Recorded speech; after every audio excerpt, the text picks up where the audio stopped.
Hey, what's up? If you're new to carp fishing or boilie fishing in general, one of, if not the first rig that you may well end up tying is a standard bottom bait. I'm going to whip through how to tie that up very quickly here. We'll start off having a quick look at some of the components that we use on the rig and then go through how to tie it. So first thing we're going to do is we're going to get us a length of our mono. I'm going to be tying this up in mono because it's easiest to tie with. As I say, you don't have to use mono for your rigs though. So that's off a nice length here. Obviously, the more line that you've got to play with, the easier it'll be to get your length correct. This obviously it gets easier with practice. So I'm going to start off by making our hair that we're going to attach our boilie with. So we're going to take our main line and we're going to fold ourselves a loop, just like so. That's going to be the section of line that you're going to attach your bait to, your boilie. So we're going to take that, pinch it, and we're going to fold it across like so, and pinch it down between your fingers. So you're folding it behind it. Then we're going to take our baiting needle, come through this loop here, take the end of the section where my hands behave, pull it back through, and pull it down tight. Now, good idea to do with these is moisten it off with just a little saliva, as it helps it bed down a little better. There we go, right. And that is our hair tied. Next step, we're going to attach our line to our hook. There we go. Now I've got two hooks there by mistake, but we do just want one. So we're going to take our hook and pass the end of our line through the eye there, like so, and pass it down. Now, as a general rule of thumb, you go through the eye, away from the point on the first entry. Depending on what rig you're tying and how you're tying it, this may vary. So it's not a hard and fast rule, but as a general rule, it's a good one to follow. Now, where you want your hair to sit in relation to your hook will dictate how long you leave the line there. Typically, I tend to aim for the knot just sitting just above the bend of the hook there. So get this, pinch our line down. I'm going to take this, put it nice and tight away from the joint on the hook there. I'm going to wrap it around like so. This is called whipping around the shank, so we're going to take that like so. Pinch it and pass your line back through the eye of the hook there. There we go, and pull it tight.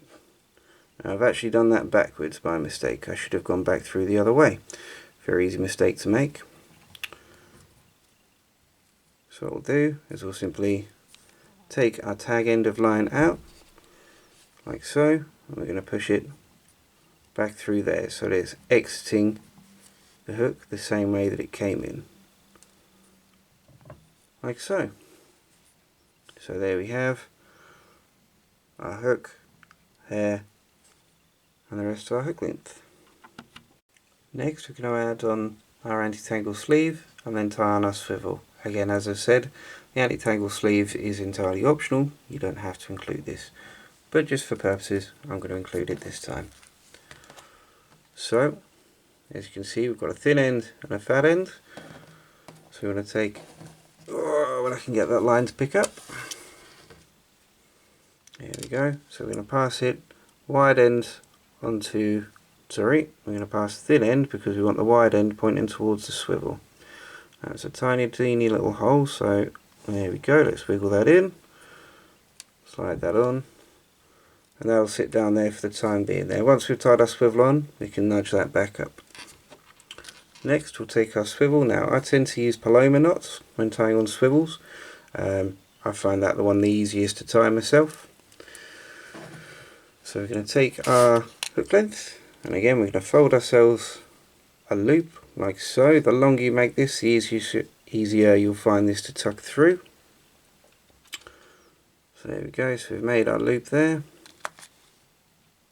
going to pass that through the swivel like so. loop behind the rest of your line like that, and this is where our baiting needle comes in useful. So we take our needle through the hoop, grab the loop and tug it back through, bringing it down a little there. There we go. Looks a little untidy, but don't worry too much. We're going to pass our swivel through this eye here, like so.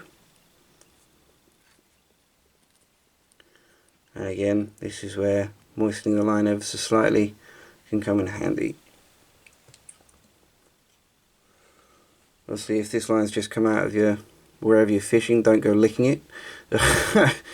And then we're simply going to slide these down like so and try and get them to pull tight. Now that's left a little bit of a loop on the end there because my hands are a bit sweaty, but that should, if we've tied it correctly, give it a good tug and that will nestle down nicely onto the rest of your knot.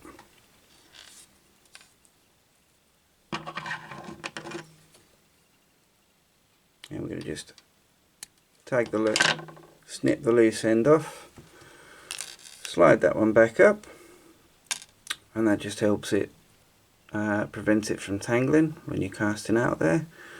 So I'm going to slide that one when I can get that tag end to go through that hole when it behaves itself, which it won't. But anyway, that would slide up and sit over the top there like that. Boom. And there's your bottom bait. Like I say, this anti-tangle sleeve is just there to help kick it out.